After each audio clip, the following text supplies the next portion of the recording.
Hai, jumpa lagi kita dalam Suara Perempuan Super. Nah, dalam komunitas Super ini kita bisa berbagi informasi tentang perempuan, semua karyanya, dinamikanya, perjuangannya. Juga kita bisa ini macam-macam ya ranahnya. Ada pendidikan, budaya, kemudian hukum, ya, bisa juga ekonomi. Dan pariwisata juga bisa. Pariwisata. Nah, yang menarik lagi karena hari ini kita sudah kehadiran atau kedatangan tamu spesial yang beliau ini penggerak bidang pariwisata di daerah istimewa Yogyakarta. Karena beliau ini menjadi seorang general manager dari sebuah hotel di Yogyakarta. Ya, pengalamannya luar biasa di bidang hospitality ya, pariwisata. Maka kita simak dulu profilnya sebelum kita ngobrol-ngobrol dengan beliau ya. Kita simak, ini dia Mbak Retno Aris.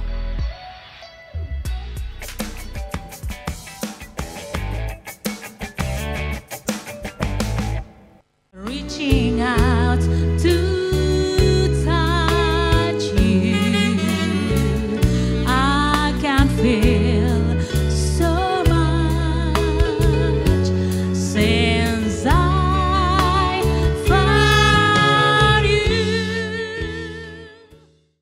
Sosok Aris Retnowati yang bersuara merdu ini dikenal sebagai salah satu perempuan yang menjabat sebagai General Manager Hotel Berbintang Grand Ambarukmo yang ada di Yogyakarta.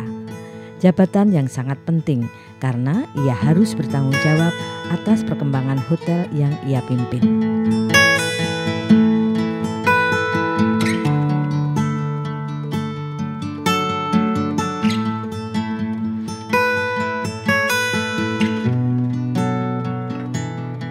Namun siapa sangka perjalanan karir di bidang perhotelan, ia mulai dari hobi menyanyi, dari hotel ke hotel. Dari menyanyilah akhirnya Aris Retnowati yang lahir pada tanggal 22 Februari 1972, tertarik berkarir di dunia perhotelan.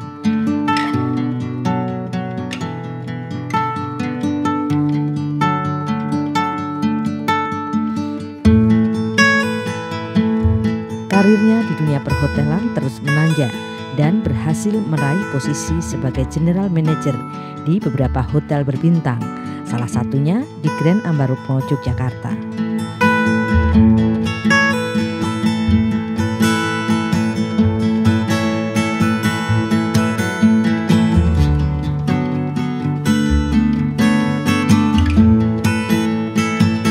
Karir Aris Retnowati, alumnus sastra Perancis Universitas Gadjah Mada, terbilang cemerlang, diakui tidak didapat dengan mudah. Namun ia lalui dengan kerja keras dan dedikasi penuh pada perusahaannya.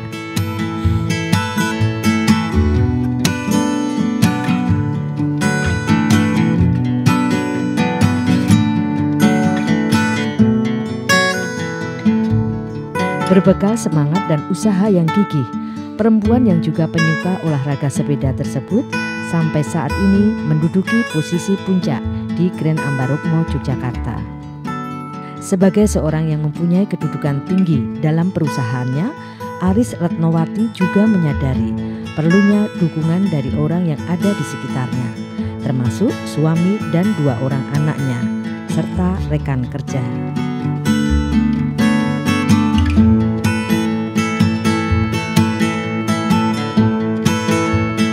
Peran sebagai istri dan ibu sekaligus menjadi GM di sebuah hotel terkenal baginya adalah sebuah peran yang menantang dan memerlukan kerja keras, dedikasi, dan kompromi dengan berbagai pihak. Dialah Aris Retnowati, seorang hotelier sejati.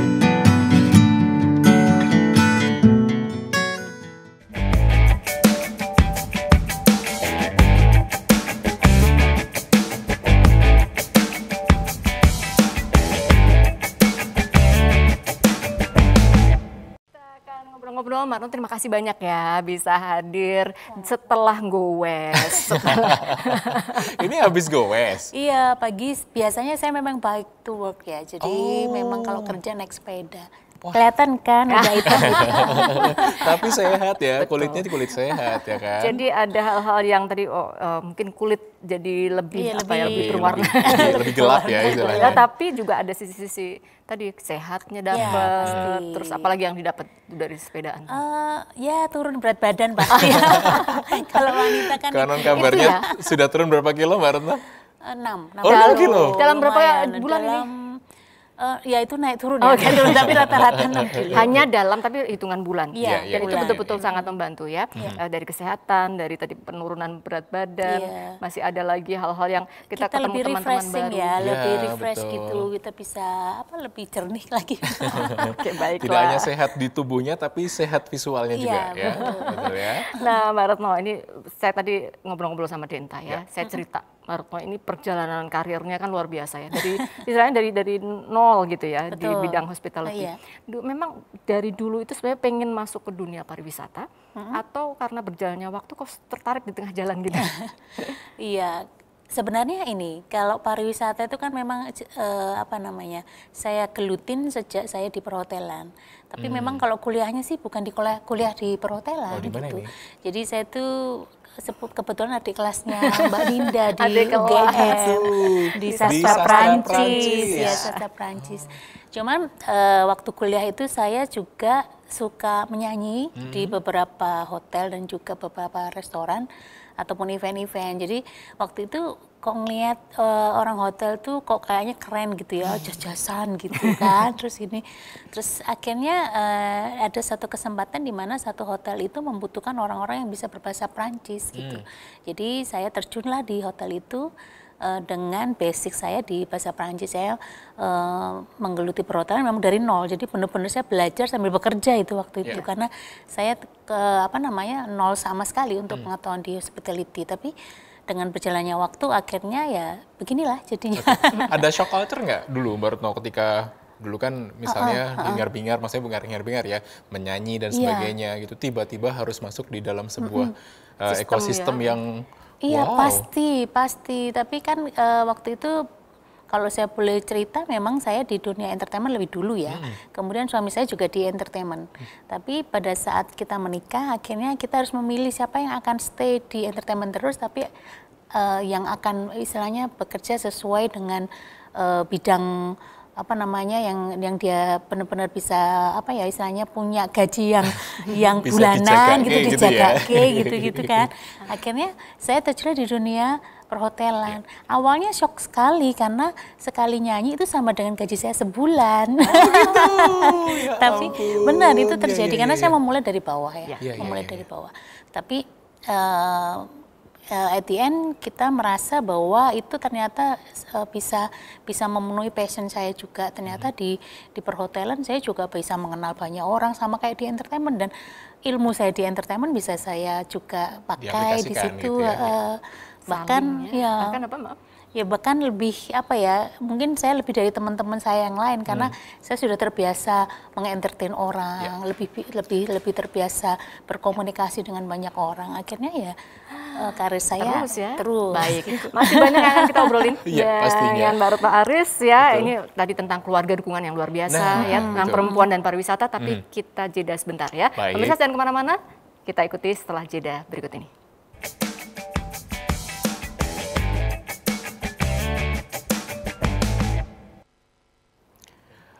Baik, kita ketemu lagi di Suara Perempuan atau Super untuk kali ini, dan kita masih berbincang dengan Mbak Retno. Ini salah satu punggawa atau apa ya istilahnya Sri Kandi. Kalau Sri Kandi kok punggawa ya, Sri Kandinya Jogja di bidang perhotelan. Ini kan kalau misal kita melihat hotel di masa pandemi kan juga kayaknya waduh banyak sekali yang wah, kalau kita mendengar teman-teman dari hotel banyak yang sangat berteriak begitu ya. Karena pengunjung yang datang ke Jogja juga turun drastis gitu ya. Bagaimana kemudian Mbak Retno dan juga rekan-rekan survive di masa pandemi ini? Iya, pastinya terjadi di semua rekan-rekan saya di perhotelan, semuanya terpuruk gitu. Bahkan ada banyak sekali hotel yang waktu itu tutup ya. Bahkan kalau kita waktu itu ditanya, hotel mana yang tutup? salah pertanyaannya, hotel mana yang buka? Ya. Itu hotel mana yang Saking buka? ya. Gitu ya, saking semuanya terpuruk gitu terdampak. ya. Tapi kita semuanya bisa bahu-membahu survive gitu. Ya banyak hal yang kita lakukan pastinya efisiensi, efisiensi. Kemudian kita harus juga pintar mengatur motivasi karyawan itu harus kita jaga benar gitu. Jadi bagaimana menjaga mereka itu teman-teman dari perhotelan itu mempunyai motivasi yang terus terjaga gitu. Karena tidak mudah juga, mereka ada rasa takut pastinya, rasa ketakutan bahwa aduh nanti kita nggak punya pekerjaan pasti, atau takut oleh COVID itu sendiri, dan itu sangat mempengaruhi di dalam pekerjaan mereka. Tapi ya dengan banyak hal kita mencoba memberikan training-training sederhana gitu, atau kita membuat satu event-event kecil yang memang tidak hanya dilakukan untuk tim-tim kecil Intern gitu ya, kayak healing gitulah, kemudian kita coaching mereka gitu, akhirnya kita bisa membawa tim kita ini sekarang ini bangkit kembali gitu. Ya, mudah-mudahan kondisinya juga makin baik ya. Iya. Dan Mbak, ini kan pasti perlu kreativitas luar biasa. Betul. Ya untuk kita mau memasuki era baru Merah setelah baru, pandemi. new normal. Dan go west tadi sekarang jadi hobi. Iya, betul. Jadi kegiatan ini juga bisa disambungkan ya dengan turisme atau pariwisata di Jogja ya. Pasti itu, pasti, karena Goes ini kan saya memulainya karena pandemi juga sebenarnya, karena kan hotel aktivitasnya waktu itu turun, jadi saya punya banyak waktu. Akhirnya saya bisa goes gitu, belajar goes. Tapi sampai sekarang rekor saya sih baru 100 km ya untuk sekali jalan gitu. Dan banyak hal yang bisa saya dapatkan dari itu ya. Jadi saya bisa kunjungi beberapa desa-desa wisata misalnya kayak gitu. Kemudian area-area yang dulu tuh tidak pernah saya kenal, ternyata di deket-deket gitu juga keren ya pemandangannya. Kemudian hal itu bisa saya buat satu paket ya ke tamu-tamu gitu ya, paket wisata gitu. Jadi misalnya saya bikin paket wisata, menginap termasuk goes ke Prambanan bisa gitu, atau ke desa-desa wisata yang terdekat. Bahkan sepedanya dipinjemin juga di ada di hotel ada, tapi biasanya kalau tamu-tamu tuh sudah punya sepeda sendiri ya, apalagi sekarang kan trennya mereka sudah sangat ready dengan sepeda ya. gitu. Jadi itu kita buatkan gitu, dan itu mendukung sekali. Jadi selain saya sehat, saya juga bisa membantu hotel saya berinovasi kan. Iya, dan ini benar-benar bangkit bersama yuk, bangkit bersama. Lingkungan betul. Juga jadi nambah wawasan. Iya, benar. Termasuk pasti ada hal-hal yang menarik ya Mbak. Kalau misalnya tadi ke pantai, pernah ke pantai juga? Pernah. Itu kan pasti Mbak Retno juga memperhatikan kebersihan pantai gitu-gitu. Selama ini baik-baik saja atau ada kegelisahan apa yang muncul di pantai itu memang kan dulunya kan mereka wisatawan banyak sekali ya, terus sekarang nggak ada, itu pastinya ya kalau kita ngelihat kegelisahan pasti ada ya. Mereka yang biasa jualan-jualan itu kan tutup gitu. Kalau nggak mereka kalau toh buka yang beli juga sedikit. Itu pasti kita lihat, bahkan kita menjalin satu komunitas juga yang kita memberikan bantuan kepada mereka-mereka yang ada di pesisir pantai itu. Ya, kita menggalang dana juga untuk mereka. Soal dana, soal lingkungan, ini ada yang menarik sekali. Berikut ini betul. Kita akan menyaksikan sebuah visual gitu ya tentang kreativitas seorang ibu yang membuat celengan dari botol air. Jadi supaya nggak dibuang atau ngawur gitu ya, jadi limbah yang nggak bermanfaat, tapi jadi dimanfaatkan untuk celengan untuk anak-anak ya, supaya mereka bisa mulai belajar menabung ya. Kita saksikan visual yang satu ini.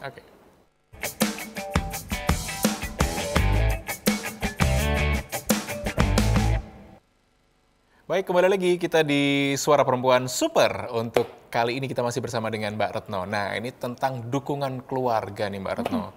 Suami kan juga entertain gitu ya. Betul. Pasti tadi juga awal-awal ikut shock juga nggak kira-kira? Pasti, dia dampaknya kena dia entertain pertama kali. Dukungan seperti apa yang kemudian diberikan oleh suami, putra-putri atau anak-anak yang kemudian bisa membuat Mbak Retno bertahan lah di dunia pariwisata. Dan karirnya terus berkembang. Dan terus berkembang, betul.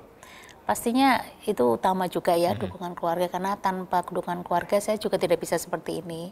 Karena mereka itu apa ya istilahnya sangat pengertian sekali, mamanya kemana gitu, mereka tuh nggak banyak komplain dan mereka sangat support, itu pasti penting ya. Karena menjadi seorang wanita ya seperti kita ketahui dia harus bisa, biasanya kan identik dengan bahwa keluarga ini jadi apa nggak jadi itu karena wanitanya, biasanya kayak gitu ya. Nah itu kita mencoba tidak seperti itu, tetapi itu menjadi balancing antara suami dan istri, suami dan istri. Dan kenapa saya bisa berkarir dan sampai di posisi puncak ini, saya juga mendapat support dari suami gitu. Bahkan biasanya kalau saya mau naik jabatan gitu ya, dari awal dulu terus setiap kali mau naik jabatan saya minta izin sama suami. Pak ini mau naik jabatan lagi nih, boleh apa enggak gitu. Kalau boleh konsekuensinya seperti ini, ABCD gitu.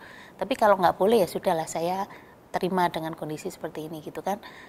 Suami saya selalu bilang oke, nggak apa-apa Ma, kita support gitu. Ya udah, sampai terakhir itu saya mau menjadi seorang GM itu saya tanya juga, ini mau jadi pucuk pimpinan ini pasti tugasnya luar biasa dan saya akan lebih sering tidak di rumah. Nggak sempet pulang ya. Bahkan akan tidur di ini dipindah-pindah kota kan. Saya kan sudah 10 tahun ini pisah keluarga. Jadi suami saya dan anak saya ada di Semarang dan saya ada di beberapa kota. Pernah di Banjarmasin, pernah di Solo dan sekarang di Jogja. Dan itu konsekuensi tersebut sudah diterima oleh suami dan anak-anak. Dan anak-anak sudah apa ya, sampai sekarang udah terbiasa gitu. Nggak dimasakin kalau kecuali pas pulang ya. Kalau pulang harus masakin saya. Kalau pulang glendong. Itu bagian dari bagian dari apa ya, bentuk kasih sayang ya, antar keluarga. Baik, nanti kalau apa ya tadi disebutkan dalam keluarga support. Nah, ini juga tipsnya apa? Memimpin ya, memimpin banyak orang juga. Timnya juga banyak cowoknya juga gitu ya. Kekuatan perempuannya di mana itu?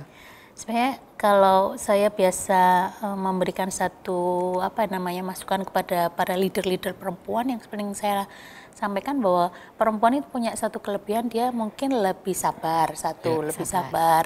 Dan kedua dia lebih empatinya tuh lebih tinggi gitu, karena dia juga mengalami apa yang dialami oleh para perempuan begitu. Terus kemudian kalau dengan para cowok gitu, banyak juga awal-awalnya pada saat saya pertama kali menjadi seorang GM itu ya, beberapa manajer yang ada di bawah saya juga kayak meng-underestimate ya, perempuan ini apa bisa menjadi, apalagi zaman itu masih sedikit. Saya adalah GM pertama perempuan waktu itu di Semarang. Jadi usia saya waktu itu masih 35 gitu. Tapi saya sudah jadi GM, itu banyak yang underestimate, tapi dengan skill yang kita buktikan, kemudian dengan konsistensi kita, terus kemudian kita dengan integritasnya kita bisa kita tunjukkan, akhirnya ya mereka akhirnya sudah memang dia pantas untuk menjadi pimpinan saya gitu.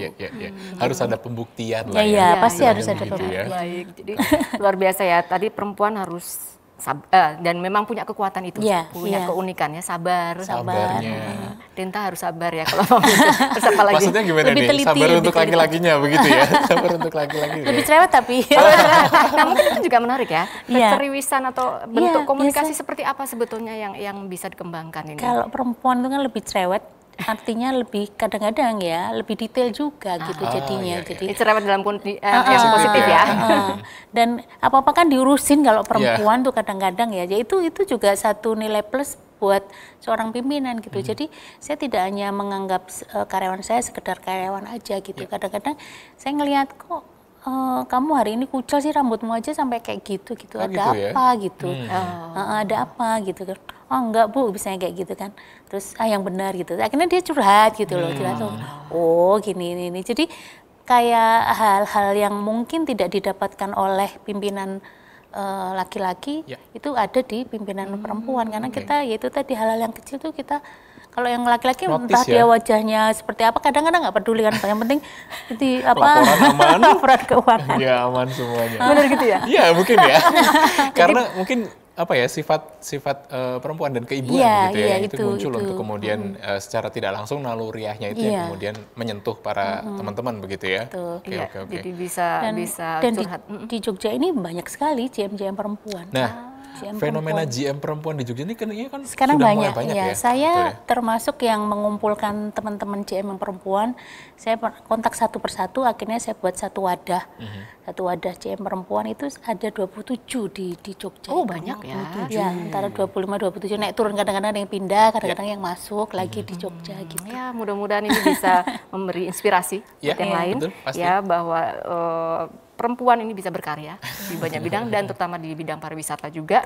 Dan itu punya kekuatan tersendiri gitu ya, kesabarannya, ketangguhannya tidak bisa diremehkan gitu ya. Ternyata sangat luar biasa. Ya. Matur nuwun sangat Matur nuwun Mbak Retno.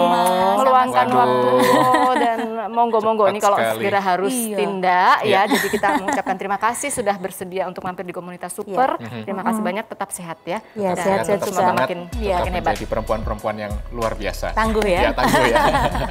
Baik pemirsa, sekali lagi terima kasih sudah menyimak edisi kita kali ini. Kita akan jumpa lagi di Super berikutnya. Terus berkarya dan makin hebat perempuan Indonesia. Salam Super.